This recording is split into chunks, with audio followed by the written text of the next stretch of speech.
Hai, ketemu lagi dengan saya Andre dan hari ini kita akan khusus ngebahas lagi soal meja yang ada di belakang saya. Ini adalah untuk menjawab beberapa pertanyaan teman-teman di YouTube. Ada yang tanya, bro lihat bagian bawah mejanya dong. Atau mungkin ada yang tanya, gimana sih caranya ngidupin laptopnya kok bisa connect ke monitor dalam posisi MacBooknya tertutup. Ada beberapa yang mungkin sudah coba di rumah, ada yang mungkin mau mencoba setup yang sama seperti saya di sini. Dan di video kali ini saya akan bagi menjadi 3 topik utama. Yang pertama adalah posisi, yang kedua adalah sistem, yang ketiga adalah cable management.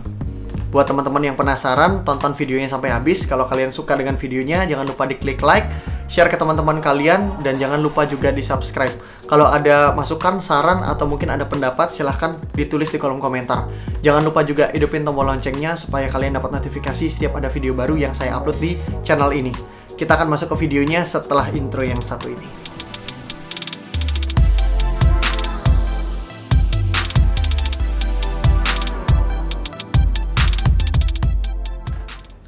Oke, sekarang kita sudah ada di mejanya dan kita akan bahas pertama dari posisinya dulu.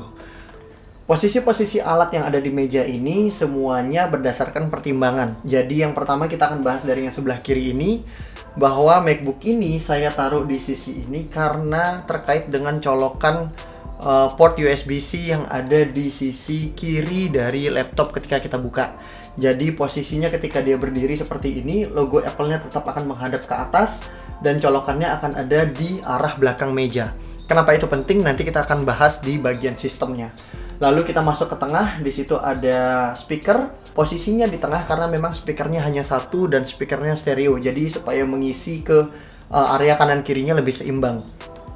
Kalau keyboard dan mouse nggak perlu ditanya kenapa ada di tengah, karena memang fungsionalnya dia ada di tengah. Nah, yang paling penting di sini adalah posisi dari colokan-colokan charger yang ada di sudut sana. Nah, ketika colokan-colokan itu saya letakkan di sebelah kanan dan saya ingin menggunakan charger itu pada saat saya sedang bekerja atau saya sedang menggunakan komputer ini, posisi tangan saya bisa menghandle atau bisa mengakses handphone saya misalnya hanya dengan satu tangan menggunakan tangan kanan. Berbeda ketika misalkan kalian bisa bayangkan kalau chargernya ada di sebelah kiri dan saya mau ngambil handphone, entah tangan saya yang harus melintang ke sebelah kiri atau kabelnya yang akan melintang di meja saya dari sebelah kiri ke sebelah kanan. Itu pun membutuhkan kabel yang cukup panjang. Begitu juga dengan pertimbangan menggunakan iPad. Pada saat kita menggunakan iPad dan kita buka dengan menggunakan folio keyboardnya, colokan port USB-C akan ada di sebelah kanan dari iPad itu. Jadi pada saat kita kerja menggunakan iPad atau pada saat kita nonton menggunakan iPad, kita mau charge iPad-nya, colokannya akan ada di sisi kanan. Selain kabel-kabel tadi, masih ada saklar lampu dari meja ini yang saya juga letakkan di sebelah kanan. Selain itu, di sebelah kanannya juga itu ada stationery. Jadi kalau saya mau mengambil spidol, pulpen, apapun itu yang saya butuhkan untuk menulis di atas meja atau peralatan apapun ada di sebelah kanan tangan saya. Hampir kelupaan, di bagian tengah ini kita punya USB hub. Jadi USB hub untuk semua koneksi yang ada di meja ini menggunakan USB hub yang ada di tengah ini. Untuk lebih jelasnya kita akan bahas tentang gimana sistemnya. Mungkin ada beberapa teman-teman yang sudah coba untuk mengkoneksikan antara MacBook ke monitor ini. Jadi pada saat kita mengkoneksikan MacBook ke monitor dengan menggunakan kabel HDMI saja, monitor ini akan otomatis menjadi display kedua. Dalam arti MacBook ini akan memiliki monitor extend, yaitu adalah monitor kita. Nah, sedangkan ketika kita tutup MacBook-nya di posisi seperti ini, jadi di meja saya ini MacBook-nya dalam kondisi tertutup dan berdiri di atas laptop stand, monitornya akan mati atau kemungkinan kedua dia akan tetap menjadi display kedua. Sedangkan aksesibilitas kita semuanya icon-icon akan ada di display pertama. Itu akan menyulitkan teman-teman. Jadi apa sih sebenarnya rahasianya? Kenapa ini bisa menjadi display pertama dan sedangkan kondisi laptop dalam kondisi tertutup? Rahasianya adalah colokan charger. Jadi untuk sistem seperti ini ada beberapa hal yang teman-teman perlukan. Yang pertama adalah HDMI to HDMI. Yang kedua adalah USB hub dengan kabel Type-C. Lalu yang ketiga adalah charger untuk MacBook-nya. Dan yang keempat yang paling penting adalah power supply. Jadi di belakang USB hub ini ada dua colokan. Yang pertama adalah colokan HDMI dan ada colokan Type-C. Nah, dua kabel itu akan dikoneksikan dari bagian belakang USB hub, jadi nggak kelihatan dari meja ini. Kalau dari depan semuanya nggak akan kelihatan. Semua itu baru menggunakan kabel dari USB hub ini menuju ke MacBook-nya. Nah, Kabel Type-C yang digunakan dari USB hub ini sebenarnya adalah kabel yang cukup pendek, paling tidak panjangnya hanya sekitar 20 cm sampai 25 cm. Nah, saya menggunakan extender kabel dari USB-C female to male dari colokan USB hub ini menuju ke port Type-C yang ada di MacBook. Jadi masih ada kabel tambahan lagi, dan posisi kabel itu ada di bawah panggungan meja ini. Nanti kita akan lihat pada saat kita membahas kabel manajemennya. Sedangkan alat-alat lainnya seperti speaker, keyboard, mouse, semuanya adalah alat-alat yang wireless. Jadi tidak akan ada kabel-kabel yang berantakan di atas meja. Di video sebelumnya saya sudah sempat sampaikan bahwa saya bermasalah dengan koneksi Bluetooth dari keyboard menuju ke MacBook ini. Maka dari itu saya tetap menggunakan kabelnya. Ada masukan dari salah satu penonton saya di kolom komentar. Ini dia komentarnya, jadi dia memberikan masukan gimana caranya supaya kita bisa menggunakan wirelessnya dan bluetoothnya dengan optimal tanpa menggunakan kabel. Akhirnya saya coba dan berhasil. Terima kasih sekali lagi untuk masukannya. Jadi kalau teman-teman ada masukan, ada saran, silahkan juga tulis di kolom komentar. Siapa tahu kita bisa saling sharing dan bermanfaat bagi saya dan bagi teman-teman yang lain juga. Jadi semua koneksinya hanya menggunakan satu kabel saja yang dicolokkan ke port Type-C di MacBook saya. Kita akan masuk ke bagian kabel manajemennya. Yang pertama adalah kabel manajemen yang ada di atas meja ini. Jadi semua kabel-kabelnya tidak terlihat dari sudut pandang saya dan sudut pandang teman-teman. Mungkin dari kamera juga nggak ngelihat gimana kabel-kabel yang ada di belakang. Tapi sebenarnya di belakang monitor ARM ini, saya jalurin beberapa kabel.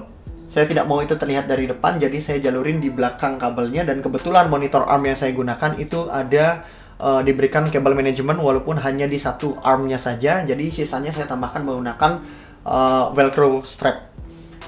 Begitu juga dengan kabel-kabel yang ada di bawah panggungan meja ini. Seperti yang tadi saya sampaikan, kabel USB hub ini dan kabel-kabel extender untuk menuju ke Type-C MacBook saya itu ada di bagian bawah meja.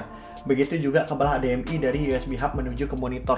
Nah, untuk gimana bentukan dari bawah meja ini? Mungkin ada teman-teman yang penasaran dari sekian banyak alat ini, oke, di atas meja rapi, tapi di bawahnya gimana sih bentuknya? Apakah kabel banyak yang melintang dan segala macam? Kita akan langsung masuk ke bagian bawah meja. Untuk menghidupkan semua alat-alat yang ada di atas meja ini, tentunya membutuhkan power supply. Yang tadi juga sudah saya sampaikan di awal video. Jadi, power supply utama dari meja ini adalah stop kontak yang ada di sebelah tempat tidur saya. Dari stop kontak itu, saya tambahkan extender stop kontak menuju ke bawah meja saya sebagai stop kontak utama untuk menyambungkan ke stop kontak lainnya yang saya tempel di bagian bawah permukaan meja. Saya mengusahakan semua kabel-kabel di bawah meja supaya tidak terlihat, minimal dari bagian atas meja itu nggak akan kelihatan. Saya jalurin kabelnya dan saya manfaatkan rangka dari meja untuk saya manfaatkan sebagai jalur kabel, dan saya rekatkan kabel-kabel itu ke rangka meja dengan menggunakan velcro strap. Kalau teman-teman mau tanya di mana tempat beli velcro strapnya, nanti saya akan tulis linknya di kolom deskripsi di bawah. Teman-teman bisa beli di sana. Nah, di bawah meja ini ada dua stop kontak. Jadi stop kontak yang kiri itu berfungsi untuk charger MacBook karena posisi MacBooknya ada di sebelah kiri. Sedangkan untuk yang di bagian kanan itu khusus untuk kabel-kabel charger handphone, iPad, dan lain-lain yang tadi ada di sebelah kanan meja. Kenapa saya harus pisah sebelah kanan dan kiri? Karena saya juga tidak mau menggunakan kabel yang terlalu panjang melintang ke sana kemari dan beresiko untuk ketarik-tarik. Jadi nanti umur kabelnya juga nggak akan panjang. Nah, untuk colokan yang ada di sebelah kanan ini khusus untuk charger-charger. Ada yang menarik dari colokan ini dan kabelnya. Posisi kabelnya saya biarkan tergantung. Kalau teman-teman ingat di video desk setup sebelumnya, saya juga sudah sampaikan bahwa kabel yang ada di sebelah kanan meja saya itu bisa ditarik. Jadi kalau saya mau nge-charge, saya tinggal tarik kabelnya, saya charge handphone saya, dan begitu selesai nge-charge, saya akan kembalikan lagi dengan menggunakan perekat magnet. Jadi kabel itu akan tetap rapi. Di bagian bawah meja ini saya juga punya sebuah router. Jadi akses internet di ruangan ini, di kamar saya dan di meja ini semuanya menggunakan router dari bawah meja saya. Saya memiliki router khusus sendiri yang sebenarnya akses internetnya pun menjadi satu dari akses internet rumah ini menggunakan kabel LAN masuk ke dalam router ini. Cuman saya membutuhkan router yang lebih dekat untuk mencegah adanya obstacle-obstacle bangunan yang membuat sinyalnya menjadi terganggu. Untuk kabel manajemen ini sendiri sebenarnya nggak terlalu rumit-rumit banget. gimana teman-teman memanfaatkan rangka mungkin atau memanfaatkan apapun yang ada di bawah meja teman-teman untuk bisa ngejalurin kabel-kabelnya, membuat semuanya menjadi rapi. Yang penting di posisi teman-teman kerja atau posisi orang berdiri melihat meja, orang itu tidak akan bisa melihat kabel-kabel yang ada di bawah meja kalian. Dengan kabel manajemen yang seperti itu, bagian bawah meja saya sebenarnya tidak seterang di video ini, karena video ini menggunakan lighting tambahan supaya lebih mudah teman-teman ngelihat kabel-kabelnya seperti apa. Tapi sebenarnya kondisi bagian bawah meja saya segelap ini. Paling tidak dari posisi ketika saya duduk ataupun ketika saya berdiri di depan meja ini, kabel-kabel itu tidak mengganggu mata saya, karena saya agak gregetan melihat kabel-kabel yang agak berantakan. Jadi memang harus dibuat seperti ini. Itu dia tadi pembahasan terkait dengan posisi, sistem, dan kabel manajemen dari meja yang ada di belakang saya. Mudah-mudahan video ini bisa menjawab beberapa pertanyaan dari teman-teman yang ada di kolom komentar di video Desk Setup Tour 2021 sebelumnya. Dan kalau masih ada beberapa pertanyaan lagi, bisa kalian tulis di kolom komentar di video ini. Dan kalau ada pertanyaan yang belum terjawab, mungkin saya akan buatkan satu video lagi untuk menjawab pertanyaan-pertanyaan lainnya. Sekian dulu untuk video kali ini, dan kalau kalian suka dengan videonya, jangan lupa diklik like, share ke teman-teman kalian, dan jangan lupa juga di subscribe. Ingat juga hidupin tombol loncengnya supaya teman-teman dapat notifikasi setiap saya upload video baru di channel ini.